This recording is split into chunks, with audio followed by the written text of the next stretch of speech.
Right then, Blades Army, if you thought the last few days at Bramall Lane were intense, hold on to your seats, because what's just exploded around our club in the last 12 hours will leave every single Blade absolutely gobsmacked. Three completely different situations are revolutionizing the backstage of Sheffield United at this very moment, and I guarantee you're not prepared for what's coming. And when I say revolutionizing, I mean we're talking about the future of our club for the next 5, maybe 10 years. This isn't just another video about transfers or results. Red and White Army, we're talking about the very soul of Sheffield United being tested in ways we never imagined possible. If you're proper Blades, smash that like button right now, because you'll need to process every word, every comma, every statistic I'm about to reveal in the next few minutes. The first bit of news will break your hearts and make you question whether you still know the club you love. The second will make you realize our situation is far deeper and more complex than any headline can capture. And the third, well, the third could be either a lifeline or a cruel reminder of how other clubs are light years ahead of us in strategic planning. Are you ready to discover why the return of our prodigal son Chris Wilder wasn't the fairy tale we all expected? Why even the most optimistic journalists are comparing our current situation to some of the darkest moments in recent English football history? And how a simple loan deal might reveal everything that's wrong with our vision for the future. Bramall Lane faithful, I want you to stop for a second and think, when was the last time you felt the club was genuinely progressing? I'm not talking about an isolated victory or a good result. I'm talking about that feeling that we're building something solid, sustainable, something that would make our grandfathers smile if they could see it. Because after what I'm about to reveal today, that question will echo in your minds for weeks, perhaps months. We're in September 2025, and for the first time in my career covering this club, I genuinely don't know whether we should have hope or whether we should prepare for the worst. And that, my friends, is a feeling no supporter should have to carry. Well, here we are, and that's why this video is absolutely crucial for every self-respecting Blade. Before we dive deep into this analysis that'll change your perception of our current situation, I want you to understand one thing. I'm not here to be pessimistic for the sake of it. I'm here to be real, to be honest, because you deserve the naked truth about where we are and where we might be heading. And the truth, as you'll discover, is far more complex than any of the headlines you've read this week. Let's start with the news that'll break every Blade's heart, but which will also make you understand the real gravity of the situation we're facing. Chris Wilder is back at Bramall Lane, the man who gave us the best years of recent decades. But my friends, reality has been a slap in the face not just for all of us supporters, but for English football itself. 6 consecutive defeats to start the season. Let that hammer in your minds for a moment.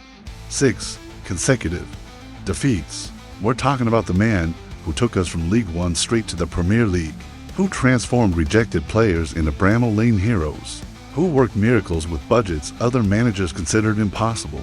This same man, who's bled red and white since childhood, returned home and watched our team get humiliated by Charlton Athletic 1-0 at home.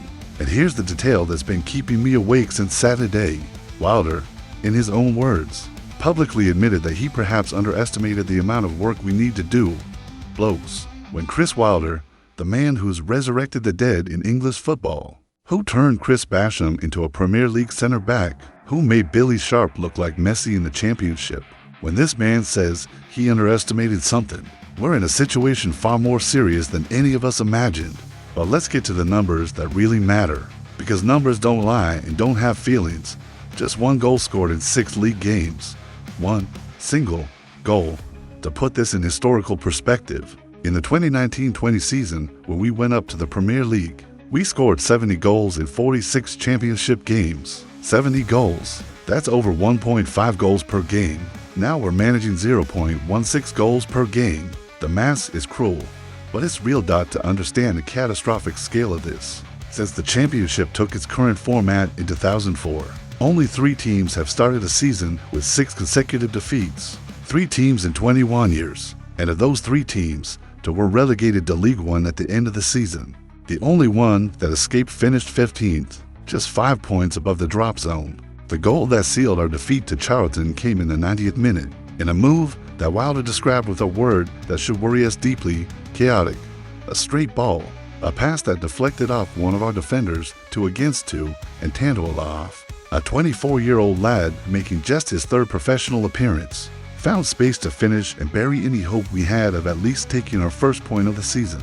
The crowd, who started the match chanting Wilder's name, raising banners in his honor, buying scarves with his picture outside the stadium, ended up booing Chris Wilder. Let that sink in for a moment. We're talking about a man who's treated like royalty in Sheffield, who has a virtual statue in every supporter's heart, and the very fans who love him unconditionally reached the point of booing him.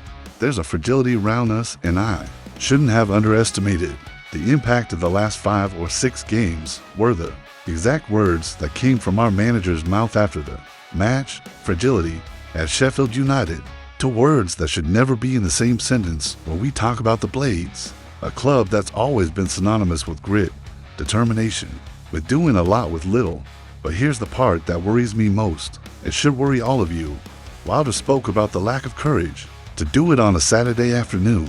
Courage. We're talking about a lack of courage at Sheffield United, a club that's always prided itself on never giving up, on fighting to the last minute, on making opponents know that facing the Blades would never be easy. Aaron Bauer, Guardian journalist who covered the match, wrote something that chilled me. You could feel the tension throughout, with the desperation to end the worst start to a season in 30 years almost palpable at times. Palpable desperation at home, with the most beloved manager in recent history back. And there's a detail you need to know. Wilder admitted he saw an honest performance from the players, but that we never showed any quality or any control of the game. Honest, but without quality. That sums up our season so far. Effort without result, sweat without efficiency, heart without technique. What do you think this means not just for this season, but for the future of the club? We're talking about a man who knows this club better than anyone, who understands the culture, the history, what it means to wear this shirt. And even he's finding resistance where there should be cooperation, seeing fragility where there should be strength. But the question that won't go away is, if not even Chris Wilder can immediately awaken the best in these players, what does that say about the mental, physical, and technical state of our squad? What happened behind the scenes during Ruben Sells' months that left scars so deep that even the return of our Savior can't heal them instantly? But the situation doesn't stop there. And here's where things get really grim, because whilst we supporters deal with this identity crisis on the pitch, trying to process how we got to this point, the specialist press isn't just reporting our crisis, they're performing a live autopsy on Sheffield United, dissecting every aspect of what went wrong and projecting scenarios that frankly terrify me. Aaron Bauer from The Guardian, a respected journalist who's covered the championship for over a decade, didn't just pull his punches, he was surgical. Forget the idea of promotion now. After the disappointment of May's playoff final, lads, we're talking about a professional who's seen dozens of turnarounds in English football, and he's categorically declaring our season over in September. And what bothers me most is that, analyzing it coldly, he's not wrong. His analysis was devastating, but surgically precise. The discussion now is whether Wilder will be able to resurrect a team that has fallen from the brink of the Premier League to disbelief in for months. Blades Army. Think about that. In May, we were 90 minutes away from returning to the Premier League. 90 minutes. We lost that final for to Sunderland, but we were still one of the best teams in the championship. Today, in September, we're talking about fighting relegation to League One.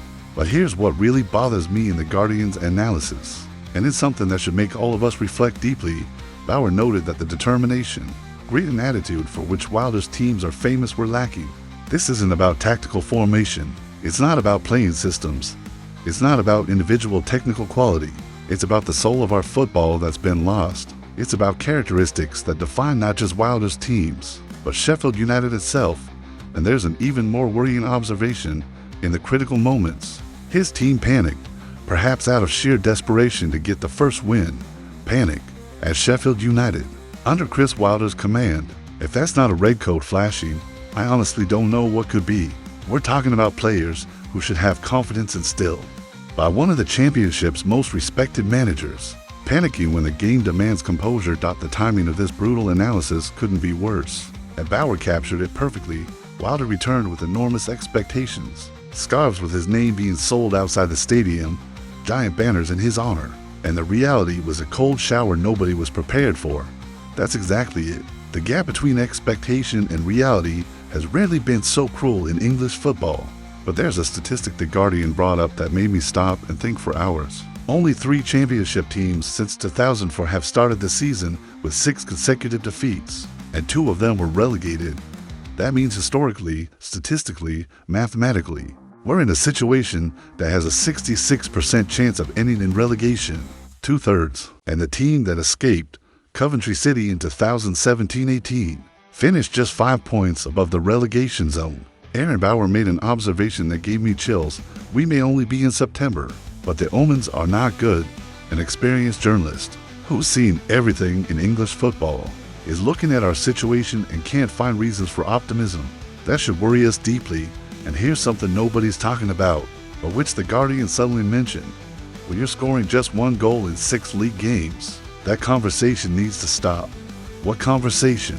The conversation about promotion, about returning to the Premier League, about competing at the top of the table. In other words, we need to completely readjust our expectations and our objectives. The most painful part of the analysis came when Bauer described the atmosphere.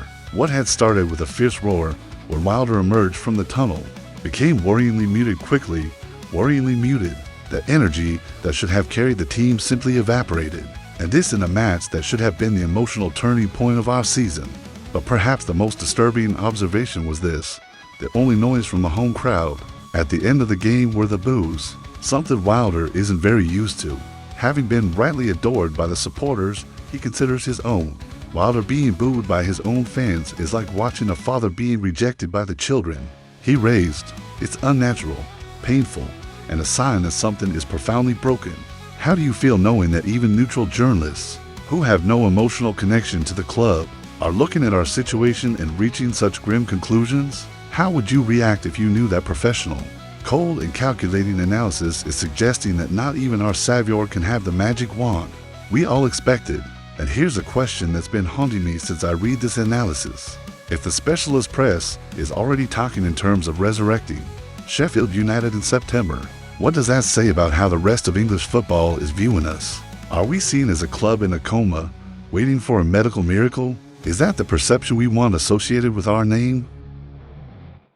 Now, for something that might initially seem like good news, but which is actually a cruel mirror showing exactly where we went wrong and continue to go wrong as an institution. Whilst we're struggling in the championship, fighting to score a goal, to get a point, to find an identity that seems to have been lost in recent months, Ipswich Town are rubbing their hands together over an absolutely brilliant bit of business they've done at our expense. And the most painful thing is they probably planned it all. Chidozie Ogbene, a 28-year-old winger whom Ipswich bought for £8 million from Luton Town, is on loan with us until the end of the season. And here comes the part that should deeply trouble all of you, not just as supporters, but as people who care about intelligent club management. If Chris Wilder can get him playing well, and we know he has that magical ability to resurrect careers, Ipswich can sell him next summer for a significantly higher amount, whilst we gain absolutely nothing except a few months of loan. But let's analyze more deeply who Chidozie Ogbene is and why this loan is both an opportunity and a painful reminder of our strategic naivety. Ogbene is 28 years old, in his career prime, has proven experience in the Premier League with Luton Town, where he showed he can compete at the highest level of English football. In his last complete championship season for Rotherham United in 2022-23, he scored 8 goals and provided for assists in 39 games for a team that fought relegation practically all year. 8 goals and 4 assists for a team in crisis. Now imagine what he could do in a coherent tactical system, under a manager who understands how to maximize the characteristics of players like him. He's exactly the type of versatile, experienced and productive player who could help us get out of this desperate situation we find ourselves in. But here's where the situation becomes almost comical. If it weren't so frustrating, we're essentially working for free to develop an asset that belongs to another club. Ipswich, who are competing in the Premier League right now, have loaned us a player they know can increase exponentially in value under Chris Wilder's command, only to then sell him for substantial profit in the summer market. And you know what makes this even more frustrating? Ogbene already demonstrated during Ireland's matches in the last international break that he's completely recovered from the Achilles injury that limited him at Ipswich last season. He played the games for Ireland, showed mobility, pace, finishing. He's 100% physically, mentally prepared, and hungry to prove he still has much to offer in English football. Ipswich made an absolutely genius move. They bought Ogbean for £8 million when Luton were relegated, knowing they were acquiring a Premier League quality player for championship price. Due to circumstances, when he got injured and couldn't establish himself immediately, instead of getting rid of him or letting him rot on the bench, they created a master plan. They loaned him to us, knowing three fundamental things. First, that Chris Wilder has a proven track record of making players perform above expectations. Second, that we're in a desperate situation and any reinforcement would be welcome. Third, and most importantly, that if Ogbean shines with us, he'll appreciate well above the £8 million they paid for him. It's a zero-risk strategy for Ipswich. If Ogbean doesn't perform with us, they've lost nothing except a few months of loan. If he performs well, they have a valued asset they can either use in their first team or sell for substantial profit. It's a masterstroke in asset management. And us, we're essentially a free football academy for a club that competes in a division above ours. We're providing development, game time, exposure, and potentially appreciation for a player we could never buy permanently, because we don't have anywhere near the money Ipswich will ask. For him, if he really shines, Ogbena is exactly the profile of player that Sheffield United needs. Experienced, versatile, can play right wing, left wing, or even more centrally, with goals, with assists, and with Premier League mentality. But he's not ours, never will be ours, and if he helps us out of this crisis, we'll essentially be facilitating £1 million profit for another club. The situation becomes even more ironic when we look at the context. Ipswich Town are in the Premier League now, went straight from League One to the top division into consecutive seasons, have a clear project, a defined philosophy, and management that thinks 5 steps ahead. Meanwhile, we're accepting loans that benefit the lending club more than ourselves. Can you imagine a more emblematic situation of the difference in ambition and planning between clubs? Whilst Ipswich designs long-term asset appreciation strategies, we're accepting short-term solutions that don't solve our structural problems. And there's a detail that bothers me deeply. If Ogbean really performs well with us, January will come and we'll have to hope that Ipswich don't decide to call him back because they found an opportunity to sell him immediately. Or we'll have to live with the possibility that, at the end of the season, we'll see a player who helped us being sold for values we could never afford. Where do you see our market strategy when compared to clubs that are genuinely thinking about the future? How do we feel knowing that other clubs are using our need and our capacity to develop players as part of their profit strategies, whilst we continue struggling without a clear long-term vision? Blade's Army, after analyzing these three situations in depth, the picture that forms is far more complex and worrying than any headline can capture. We have a legendary manager, a man who's synonymous with success at Sheffield United, publicly admitting he underestimated the gravity of our crisis. We have the specialist press making analyses that sound more like medical reports on a patient in critical condition, and we have other clubs taking advantage of our situation to execute brilliant asset appreciation strategies whilst we accept crumbs. But here's the analysis nobody wants to make, the conversation nobody wants to have. Chris Wilder didn't return to manage a simple crisis of results or a tactical issue that can be solved with a few formation changes.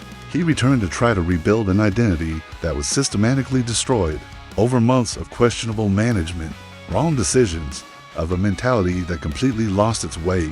And for the first time since I started covering this club, I need to ask a question I never thought I'd ask. Have we reached a point where not even Chris Wilder can save us? Not because he lacks the competence, he has it in spades. Not because he lacks love for the club, that's never been questioned, but because perhaps the problems are much deeper, much more structural than a managerial change can solve. The question is no longer whether we'll fight relegation. That battle has officially begun, and historical statistics aren't on our side. The question is much more fundamental. Do we still know who we are as a club? Do we still have the mentality, the culture, the identity that differentiated us from other clubs? Wilder spoke about finding a way to get through the chaos, and that phrase should echo in all our minds. Chaos at Sheffield United, a club that always prided itself on organization, discipline, clarity of purpose. If Chris Wilder himself is describing our situation as chaotic, then we're admitting we've completely lost control of the situation. But I'll be honest with you, because you deserve honesty. there's a part of me that still believes this might be the necessary rock bottom, that perhaps we needed to reach this point of complete humiliation to understand where we went wrong, to stop living on nostalgia and start building a sustainable future. If we look coldly at the situation, we have some positive elements. Chris Wilder is still one of the most respected managers in the championship. He knows this club better than anyone, and historically he has the ability to turn water into wine. We have a squad that, on paper, shouldn't be doing what it's doing, and we have supporters who, even when booing at the end of games, still fill the stadium, still sing, still believe that in 6 months we could be in a completely different situation. We could be mid-table, away from the relegation zone, without making the difference and proving we still know how to identify and develop quality.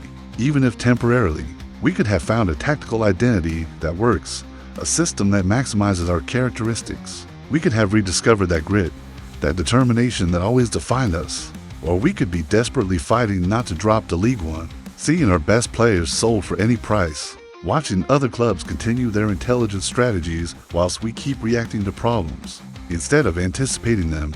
The difference between these two scenarios won't be luck, won't be a miracle, won't be an isolated moment of genius. The difference will be whether we can, as a club, as an institution, as a community, rediscover our collective essence, our soul, our identity as Sheffield United. Because, at the end of the day, we have a manager, and what a manager! Individual talent exists in the squad, even if it's not being demonstrated. The supporters continue supporting, even in the darkest hours. What's missing is something much more intangible, much more difficult to quantify, the collective belief that we're greater than the sum of our parts. Wilder has always talked about mentality, about attitude, about playing for the bloke next to you. If there's anyone who can rediscover that lost chemistry, it's him.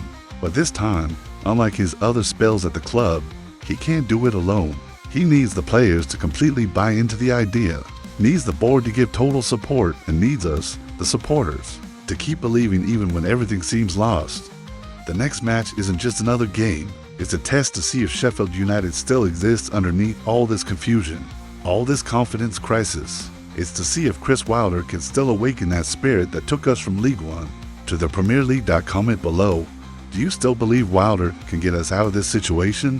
Which of these 3 situations affected you most? Do you think we've hit rock bottom, or could it still get worse? And more importantly, what would you do if you were responsible for making the decisions right now? Don't forget to subscribe to the channel and hit the bell, because next week, we're doing a complete tactical analysis of the changes Wilder needs to implement urgently. And I'll reveal exclusive information about how other championship clubs are viewing our current situation. Red and White Army, always together, especially in the most difficult moments. Because if there's one thing I've learned covering this club over the years, it's that the Blades have always been strongest when everything seemed lost. Come on, you Blades.